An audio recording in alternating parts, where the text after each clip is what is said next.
She helps people and organizations turn change and disruptions into an opportunity and a source of real competitive advantage again and again. She's called the reinvention guru in Ventures magazine and also the queen of reinvention. She's a business owner, educator, speaker, and author specializing in reinvention. As a consultant, Nadya has helped organizations like the Coca Cola Company, ERG, Kohler, L'Oreal, IBM, Cisco, Erste Bank, Henkel, Knauf Insulation, and many others to reinvent their products, processes, and leadership practices. As a speaker, she has shared her insights with audiences worldwide through keynotes, panel presentations, and also workshops. She has delivered 4 TEDx talks in Australia, Slovenia, Romania, and the US. In today's episode, let us learn more about Dr. Nadya Zhexembhayeva's career journey in becoming the Chief Reinvention Officer and also get her insights on the need for reinvention. Hello, hi there. Welcome to the Guiding Voice podcast series, The Guiding Voice for a Better Future. This podcast is to help professional students, IT employees, and entrepreneurs to shape their careers. If you have tuned into our podcast for the first time, you have missed a lot of stuff. But don't worry, all our previous episodes are available on your favorite podcast listening platforms, including Apple Podcast, Google Podcast, Podbean, Spotify, JioSavan, Ghana.com, and also on YouTube. Also, if you have not rated our podcast on Apple, please provide your rating and leave a positive review because every rating and review will motivate us to bring in more and more useful content to you. This is your host, Naveensamala, and I have about 18 years of rich and diverse experience in the field of IT. And in every episode, we interact with industry experts or thought leaders or academicians or coaches across the globe to drive some insightful conversations that will help each one of you learn wonderful things. Also, you'll acquire more knowledge per every minute than any other podcast in this space. Also, we share an interesting trivia or a fun fact about the IT world or technology towards the end. Thank you so much for tuning in.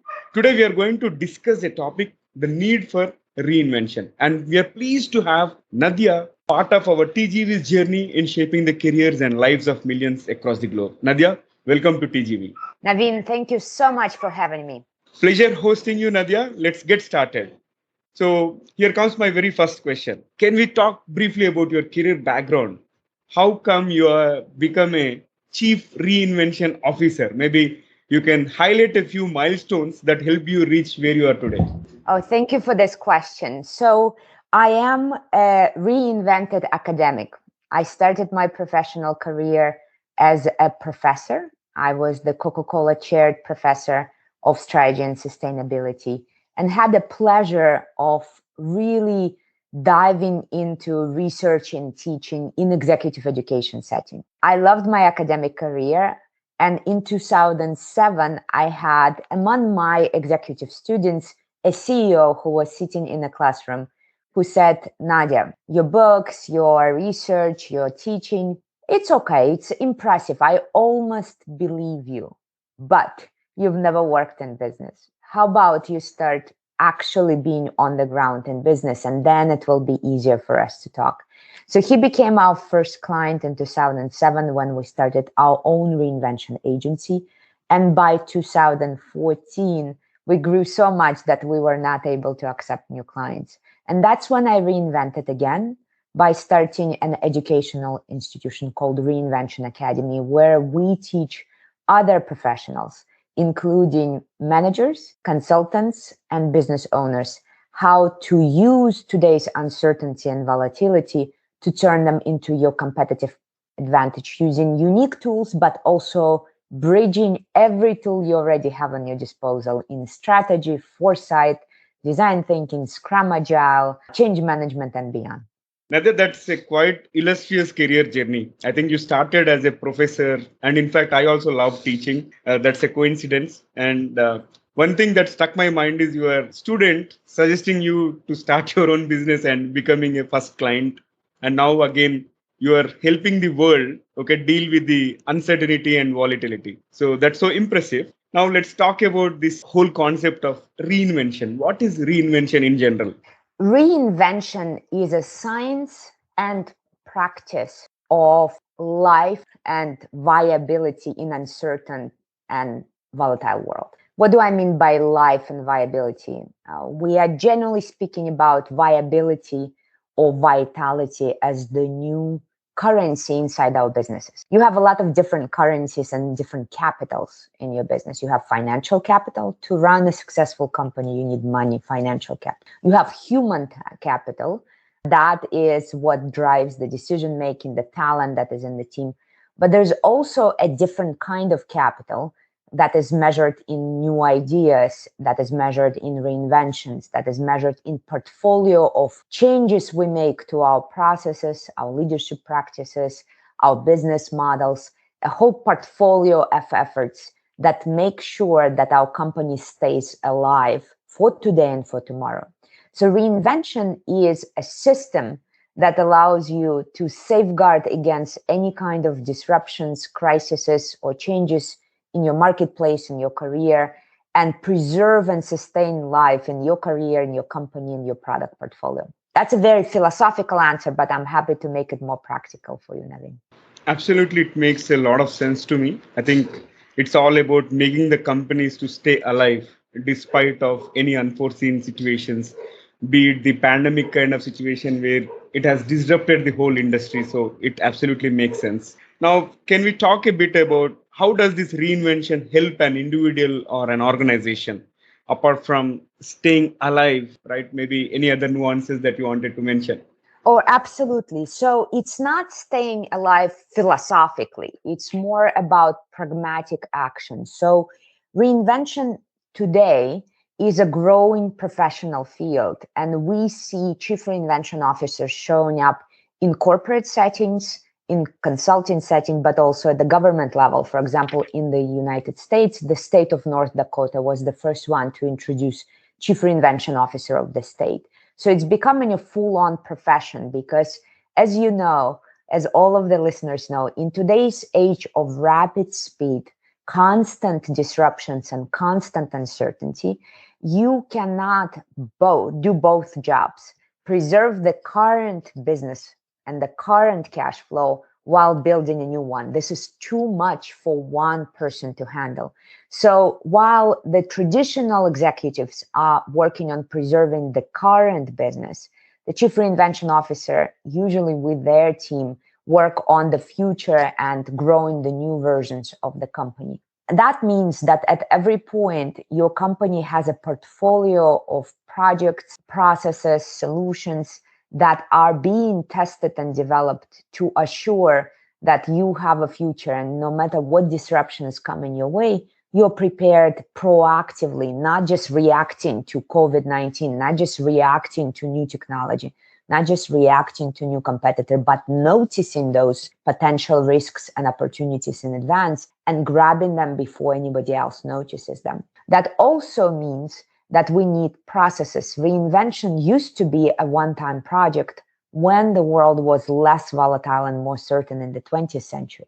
But the 21st century world means that reinvention is not like putting on a wedding once in a lifetime. It's more like taking a shower on a regular basis. If I don't take a shower on a regular basis, I begin to stink. Same with your business. If you don't take a regular shower and reinvent your business or your career, the business begins to stink. So we help companies build a system where you proactively reinvent before the crisis hits. I simply love that example. If you don't take shower, you will stink. Similarly, if you don't reinvent continuously, your business will stink. That makes it very clear the need for the reinvention and also how it helps the organizations. So, Nadya, any framework or steps to follow when we have to reinvent ourselves? Of course. So we ourselves as a community of practice, and we bring together thousands of people around the world. In our professional network, we have over 4,000 people who are testing all the tools and building all of the new solutions. We work in the following way. Number one, the reinvention method and our approach is not a competition to anything out there. We actually love the traditional strategy tools or the new strategy tools, including Blue Ocean strategy. We love foresight methodology, future search, and others. We love design thinking. We love Scrum and Agile. We also like Six Sigma and lean methodologies and project management methodologies, change management methodologies. We use all of them. But we create a framework that allows you to be very sophisticated and thoughtful in deciding which of these different tools and methodologies are fit for your company at any given moment, or for your career, or for your team, or for your department. Because it's more like, imagine a big buffet of food. You have fish here, you have meat here, fruit here, salad here. And for every person, the plate that is most nutritious, that is most helpful is different. I need maybe a little bit more protein, and another person needs a little bit more carbs, and another person needs more fruit and vitamins. Every person and every need is different. Same with a corporation. What is needed today is very different from what is needed tomorrow. And our toolkit allows you to be very thoughtful and data-driven in choice of which tool to use for my company today. But when we don't see the appropriate tool on the market, we develop our own, and then our community tests them in their respective countries and their industries and improve those tools. And in our own pillar framework, the 6 pillars of successful reinvention, we do have steps to follow. So in terms of immediate reinvention, we usually talk about 3 things. You need to really invest in the capacity to anticipate change, so that you notice threats and opportunities before they hit you. So anticipating change. You need to invest in your capacity to design change, and you need to invest in your capacity to implement change. So those would be the first 3: anticipate change, design change, and implement change. But those 3 are not enough. They're okay in a moment of fire, in a moment of disruption, but they're not okay for building a long-term capacity to reinvent. For those, we have another 3 things you need to invest in, and that is reinvention mindset. Having this mindset that reinvention is more like taking a shower than producing a one-time wedding. Second is reinvention culture, building a culture in which reinvention is celebrated and perceived as a positive in your company. And finally, reinvention-ready systems. So those are the 6 pillars: anticipate change, design change, implement change, but they will not survive without building a reinvention mindset, reinvention culture, and reinvention-ready systems. You have summarized it very well, and I also loved the example of that big buffet of food, and wherein you are choosing what you require. So is the case with the organizations. Depending on their need, probably they can take this proactive approach of trying with the tools, and they can reinvent themselves. Now, moving on to my next question, Nadya. As your profile speaks, you have done a lot of this reinvention at the Coca-Cola company, ERG, L'Oreal, and many other noted organizations. So, can you talk about how these companies have reinvented, and how did this reinvention help them do a better business? I had the luxury to work with a very diverse group of companies, and every time it's a different task. Sometimes we worked on reinventing a product portfolio. For example, at the Coca-Cola company, I helped to think differently about the water product portfolio. Coca-Cola company has many, at that point, more than 160 brands of water. And of course, there's a lot of issues around plastic and pollution and the access to water rights. So we were thinking about how can we create a win-win for society, for environment, and for business in reinventing their portfolio of bottled water products. In other companies like ERG, which is one of the largest mining and metals companies in the world and one of the greatest producers of ferrochrome and cobalt around the world, 2 metals that are used in everyday life. Ferrochrome is something you use and touch every day if you are using any stainless steel product, including forks or knives. And then cobalt is something that allows this computer on which you're watching, or your phone on which you're watching or listening to this very podcast, to actually run, because cobalt makes the battery small and allows it to fit into a small device. So this company, I worked as lead in transformation, head of group transformation, And we've done massive rethinking of the entire company. We helped take it off London Stock Exchange and make it private again. We rethought its whole strategy and investment in renewables and investment in mining waste, not new metal ore. We've done so much work around this company that it's hard to pick one thing. In other companies, it's more narrow, reinventing the way leadership capabilities are developed at Nauf Insulation or the way reinvention is run at Nauf Insulation. In others, it's even more narrow, reinventing the sustainability function. Every time it's a different task. The job, however, is always the same. How can I make sure that when I leave this organization, it has more opportunity to thrive today and tomorrow?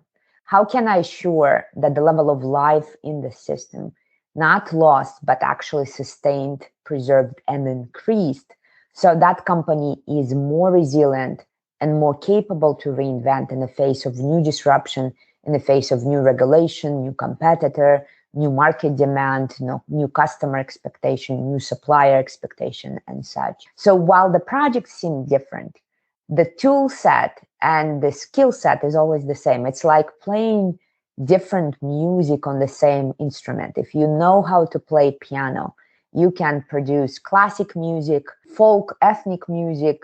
You can make a rap music on the same piano. And same with reinvention.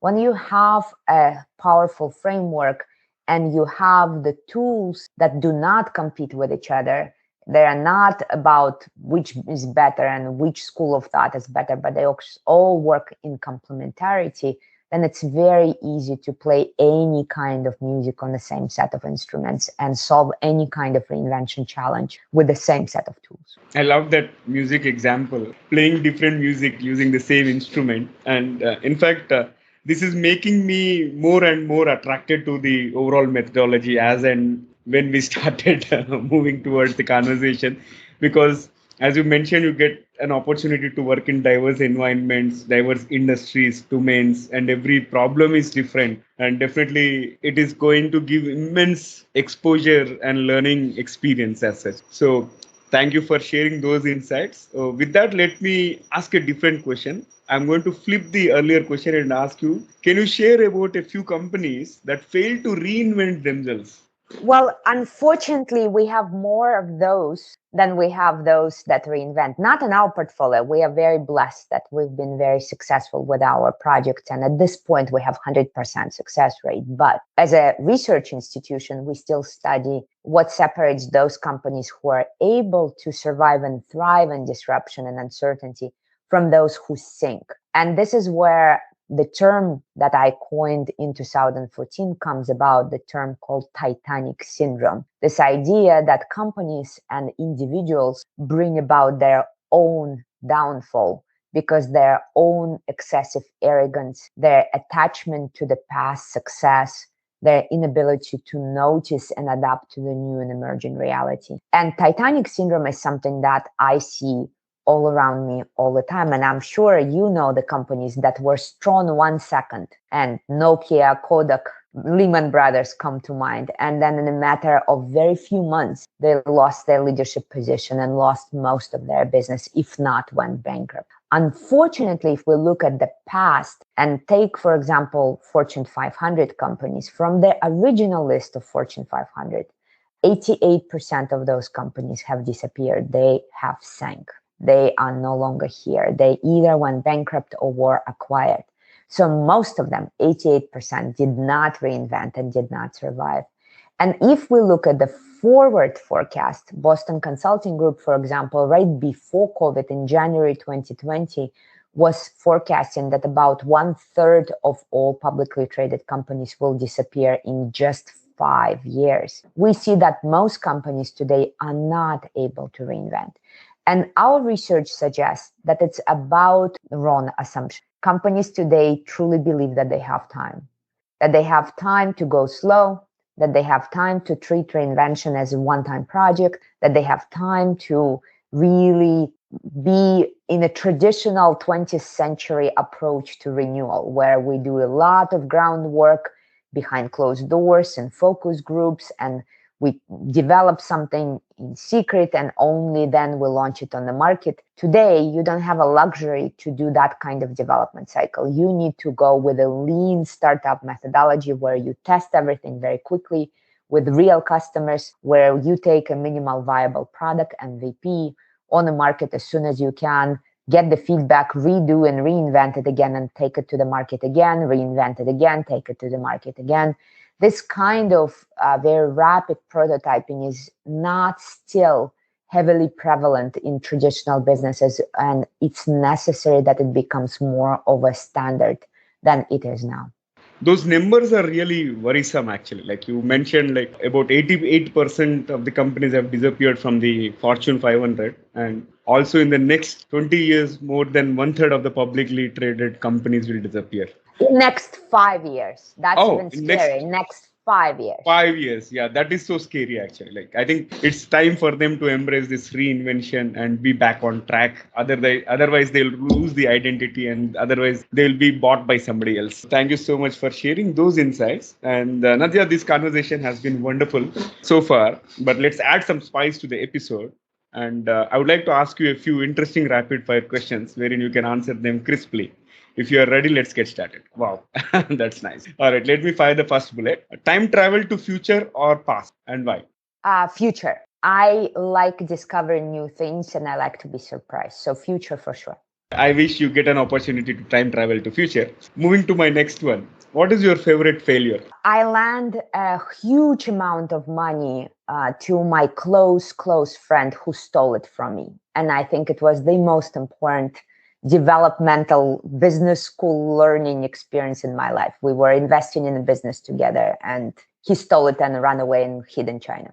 Very, very bad thing that could happen to someone, and I'm so sorry about it. I find it to be one of the best things that happened to me and to my family. We learned so much from it and we became so much stronger because of it. So I consider it to be a gift. All right, moving on. What is a hidden talent that no one knows about you, Nadya? I'm a very good cook. I like cooking and I'm really good at arranging flowers. That's interesting. Arranging flowers is very interesting area. Nowadays, many people have picked it as hobby. I see a lot of Instagram posts around that. Here comes my next one. What has been a question on your mind for which you never got an answer for? That's a big one. I don't think there is one question that I stayed for a long time. I change my questions quite a bit. The question that I'm interested about now, this year, this decade, is what will be the new version of capitalism. I think the current version of capitalism is not working. It's producing too much of a gap between rich and poor. It's producing huge negative effects on our environment. But I still believe capitalism as a concept is the right concept. We just need to reinvent it. So my big question is, what is the new version of capitalism looks like? That's quite interesting. All right, let me move on to my last one for the rapid fire. What will be your message that you would like to give to your own younger version? To my own younger version. Yeah. It will be much better than you expect. Come from a very poor environment. I was born in the Soviet Union in a southern state, Kazakhstan. I'm from Asia. I'm a member of a family of political dissidents who many, including my great-grandfather, were executed. On both sides, actually, two of my great-grandfathers were executed. So I come from a very, very difficult background, and then the collapse of the Soviet Union happened. So at that point, there is no way I could imagine that I would be living the life I'm living, having the privileges that I've been granted and doing the work I'm doing. So I'm blessed beyond belief, and I would have to tell my younger self that it will be much better than you expect. Wow, that is very captivating story actually. And I'm very glad that we are having this conversation. Just to summarize about the rapid fire, I think you are very much interested about discovering the future. And unfortunately, you lost money to a friend whom you trusted, a business partner, and also you're a good cook. So thank you for sharing the details of other side of Nadya. And with that being said, let me move back to the mainstream and ask you one final question for this session. What will be your single piece of advice to those aspiring to make big in their careers? I think the biggest piece of advice today is that I want you to remember that facts are friendly and that change is not your enemy. So if you are getting some sort of bad news, something happened in your life, you got a new boss who is not exactly most supportive, you have some sort of thing happening like COVID-19 or the market is disrupted, facts are friendly. They're not here to punish you. And change is not your enemy. It's a beautiful opportunity to let go of things that no longer serve you, to let go of assumptions, skills, and tools that maybe are no longer relevant. But most importantly, it's a beautiful opportunity to discover a new version of yourself. And that is the ultimate freedom. The moment you make change your friend, you make reinvention your superpower, you become a person with ultimate freedom to constantly create a new version of yourself. So I invite you to make reinvention your friend. Wow, that's quite amazing, mind blowing message actually. So thank you so much for sharing that message, Nadya. And also thank you for joining the conversation today. Topic was fantastic. I really got to learn a lot of nuances about the need for reinvention. And thank you so much again for being part of TGV's journey in shaping the lives and careers of millions across the globe. Naveen, thank you so much for having me. And for everyone who is listening, I have a little gift for you. I published a book last year, which won the best business book of the 2021 by Axiom, the bronze medal. And it's called the Chief Reinvention Officer Handbook, How to Thrive in Chaos. And I would like you all to have the 85-page PDF preview of this book. So in the show notes, you will be able to grab a link and download this free PDF today. Thank you so much for the offer, Nadya. Really appreciate it. And listeners, you will find all the details in the show notes. Please go ahead and follow Nadya's good work and maybe engage her whenever you need the reinvention. And do not forget to download the book. Thank you so much again, Nadya. Pleasure hosting you, Nadya. All right. So, folks, let's move into the trivia segment of today's episode. And today's trivia is about USB flash drive. And here comes my question. Do you know what was the storage capacity of the first ever commercial USB flash drive? I know you're thinking, but let me tell you the answer as usual. It was 8 MB. And the interesting fact is, there was a debate around who actually invented the USB flash drive. There is a guy named Pua Ken Seng of Malaysia who claims credit over the title, and locals reportedly recognized him as the father of the pen drive. Whereas similar stories have surfaced from companies in Singapore, China, and other places. However, the first US patent for a USB flash drive was filed in April 1999 by an Israel firm, M Systems, which was later acquired by SanDisk in 2006. And it actually teamed up with IBM to begin selling the 8 MB disk on key in North America. And the same year, Singaporean company Trek 2000 International also began selling its 8 MB thumb drive. But today, even thumb drives are not in use because of the widespread use of cloud adoption. Anyways, technology has changed and it has made our lives easy. So I'm also optimistic about what is going to come next. I think this has been an interesting fact, isn't it? Thank you so much for tuning in. There is more in store, folks. Stay tuned. Take care. Be safe. Until next time. Bye bye. And we are signing off for today. See you all in the next episode with another wonderful guest.